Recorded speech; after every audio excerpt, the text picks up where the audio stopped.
how to create a dashboard in Retool. In this video, I'll show you how to create a dashboard in Retool.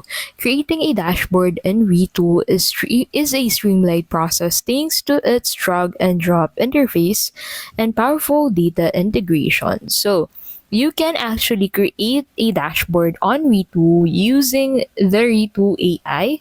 You just need to enter the description of that specific dashboard that you want to create with Retool, and then Retool would immediately generate the dashboard for you. So you'll be able to find the progress of the dashboard at the right side of your screen.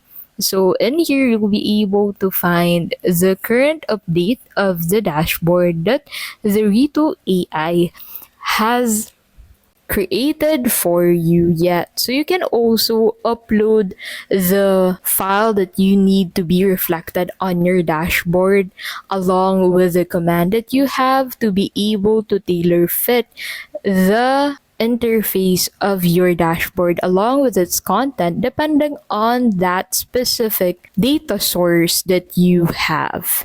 And that is how you can basically create dashboard in Retool. So once you're satisfied with this, you can go ahead and click on the share button at the top right to publish this. If this video was helpful, please don't forget to give this video a like and subscribe for more videos like this.